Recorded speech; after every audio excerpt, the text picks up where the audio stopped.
Good morning. Philippians 1:3 says, I thank my God every time I think of you.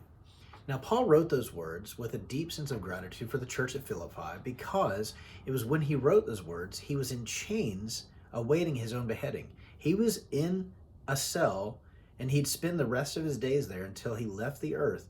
And he took the time to write this church that he had a deep love for. He loved them for a couple reasons. Number one, this church was incredibly poor. This was not a wealthy church, but because they were so sacrificial and generous, they pooled their resources, their very limited resources, just to advance the gospel.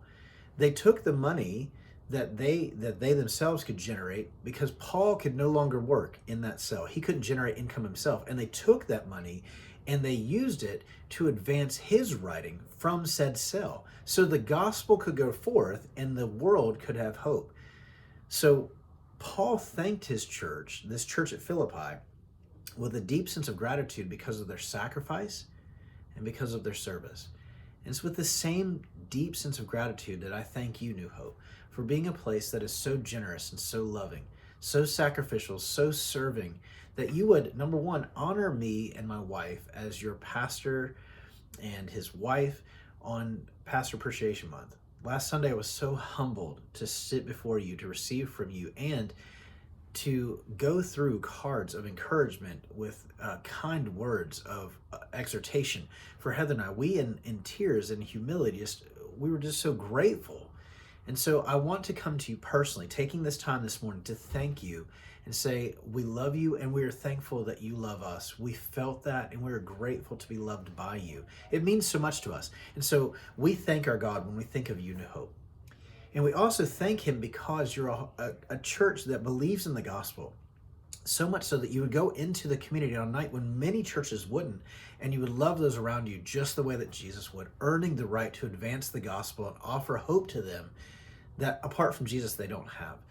We've heard nothing but great testimony from that evening last Sunday, and we hope to see very fruitful ministry from it. I am praying blessing upon your efforts and favor upon our efforts as we sought to bring the love of Jesus to our community, and we hope to see Hermitage become just like it is in heaven.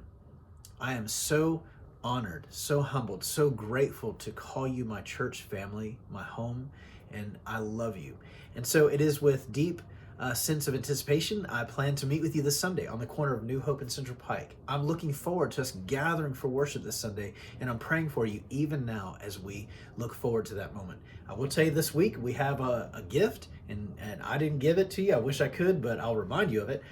This week we get to an extra hour of sleep. We're going to fall back this Saturday night, and so Sunday gives us an extra hour. So set your clocks back. Remember that we get a little bit more sleep this week, a little more time to be refreshed so that we can come together, be revived by his spirit, and find that vitality carry us back into the community. So hey, we all fall back. We get that extra hour this week. So look forward to that. Don't forget, set your clocks, and I will see you Sunday with a deep sense of anticipation, with a deep sense of gratitude, with a deep sense of love. We are going to gather as the Church of New Hope at 10:30 on the corner of Central Pike and New Hope, and we will worship our God who loves us. We're going to worship the hope of the world, Jesus. So I will see you then. Look forward to it. Until then, I'm praying for you. Love you. Have a great weekend. See ya.